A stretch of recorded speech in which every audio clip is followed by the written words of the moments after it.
जब हमने आपसे वेंटिलेटर्स के बारे में पूछा तो आपने कहा कि नहीं, थाली बजा लो। जब हमने आपसे पूछा कि डॉक्टर्स नहीं है, ऑक्सीजन नहीं है, तो आपने कहा कि दिया जला लो, अंधेरा कर लो।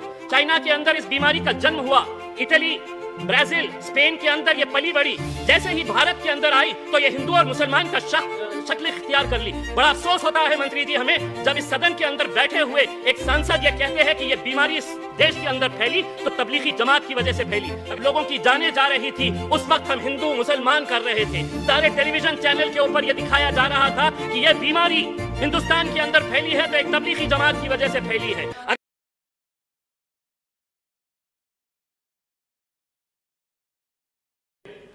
8 मई 2020 की वो सुबह मुझे आज भी याद है, जब सुबह सुबह मुझे फ़ोन आता है और ये जानकारी मिलती है कि 16 मजदूर जो मध्य प्रदेश जाना चाह रहे थे वो ट्रेन के नीचे आकर कुचल कर मर गए।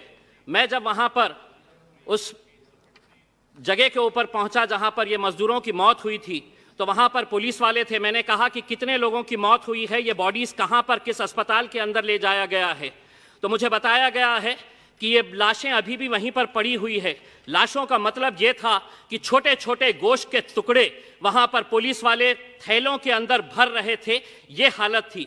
उस दिन टेलीविज़न के ऊपर ये खबर चलाई गई कि एक्सीडेंट के अंदर 16 मजदूरों की मौत हो गई। लेकिन मैं उस दिन भी कहा था, एक बार फिर से आज यहाँ पर दोहराता हूँ कि वो एक्सीडेंट नहीं था बल्कि हत्या थी, और वो हत्या के जिम्मेदार हम सब लोग हैं जिन्होंने इन मजदूरों को सड़कों के ऊपर छोड़ दिया था। ये महज एक इत्तेफाक हो सकता है कि उसी दिन अखबार के अंदर ये खबर आई थी कि विदेशों में रहने वाले जो भारतीय हैं उनके लिए विशेष प्लेन चलाए जाएंगे। क्या ये मजदूरों को हमने मरने के लिए सड़कों के ऊपर इसलिए छोड़ दिया था कि इनकी याद हमें सिर्फ इलेक्शन के वक्त में आती है, और इनके लिए जो विदेशों के अंदर रहते हैं उनके लिए विशेष फ्लाइट्स का प्रबंधन किया गया था? अध्यक्ष महोदय, मैं मंत्री जी से पूछना चाहता हूं, आज 6 महीने के बाद क्या हिंदुस्तान का एक भी शहर ये दावा करके कह सकता है कि हमारे पास आज पूरे वेंटिलेटर्स है, हमारा मेडिकल इंफ्रास्ट्रक्चर पूरी तरह से सक्षम है? आज भी मंत्री जी, जिस शहर के अंदर वेंटिलेटर्स है, जिस हॉस्पिटल के अंदर वेंटिलेटर्स है, वहां पर डॉक्टर्स नहीं। जहां डॉक्टर्स है तो वहां ऑक्सीजन नहीं, और जहां पर वेंटिलेटर्स भी है, ऑक्सीजन भी है, डॉक्टर्स भी है, तो वहां पर बेड्स अवेलेबल नहीं है। जब हमने आपसे वेंटिलेटर्स के बारे में पूछा तो आपने कहा कि नहीं, थाली बजा लो।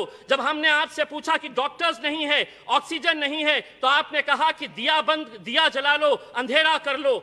आज जब जीडीपी इतना गिर गया है तो हम सरकार की तरफ से एक फरमान सुनना चाह रहे हैं कि कब आएंगे वजीर आजम और ये ऐलान करेंगे कि अब सड़कों पर निकलो, ढोल बजाओ और ये ऐलान करो कि उठ जीडीपी। जिस तरह हमने ये कहा था कि गो कोरोना के नाम के ऊपर हमने अपना मजाक पूरे मुल्क में नहीं बल्कि पूरी दुनिया के सामने ये किया था। आज चाइना के अंदर इस बीमारी का जन्म हुआ, इटली, ब्राजील, स्पेन के अंदर ये पली बड़ी। जैसे ही भारत के अंदर आई तो ये हिंदू और मुसलमान का शक्ल इख्तियार कर ली। बड़ा अफसोस होता है मंत्री जी हमें, जब इस सदन के अंदर बैठे हुए एक सांसद ये कहते हैं कि ये बीमारी इस देश के अंदर फैली तो तबलीगी जमात की वजह से फैली। अगर कसूरवार कोई था तो उसके ऊपर आपकी सरकार है, आप लीजिए उसके ऊपर कार्रवाई। लेकिन इस तरह ऐसे मौके के ऊपर जब लोगों की जाने जा रही थी, उस वक्त हम हिंदू मुसलमान कर रहे थे। सारे टेलीविजन चैनल के ऊपर यह दिखाया जा रहा था कि यह बीमारी हिंदुस्तान के अंदर फैली है तो एक तबलीगी जमात की वजह से फैली है। अगर किसी की तरफ से कोई गलती थी तो आप बोलिए, आपकी सरकार है। लेकिन हम आपको ये कहना चाहते हैं मंत्री जी, प्लीज कंक्लूड। एक 2 मिनट। अध्यक्ष महोदय, आज हमें मालूम है कि संकट गहरा हुआ है। हम सरकार का पूरी तरह से साथ दे रहे हैं। ऐसा नहीं है कि हम विपक्ष के अंदर है तो हम हर चीज की आलोचना कर रहे हैं। आपने मेहनत किए है, कोशिश किए है, लेकिन जिस तरह के जो फैसले लिए जा रहे थे ऐसा लग रहा नहीं था कि ये मुल्क के अंदर लोकतंत्र है बल्कि तानाशाही है कि 4 घंटे पहले आ जाओ, कह दो कि 4 घंटे के बाद देश बंद हो जाएगा, और देश बंद कर दिया गया है। आज अगर यही हालत रही तो अध्यक्ष महोदय 30 सेकंड सिर्फ, आज यही हालत रहा तो देश इस मुल्क के वजीर आजम को देखकर यही कहेंगे कि आखिर हम बोले तो बोले क्या, करे तो करे क्या। वाह मोदी जी वाह।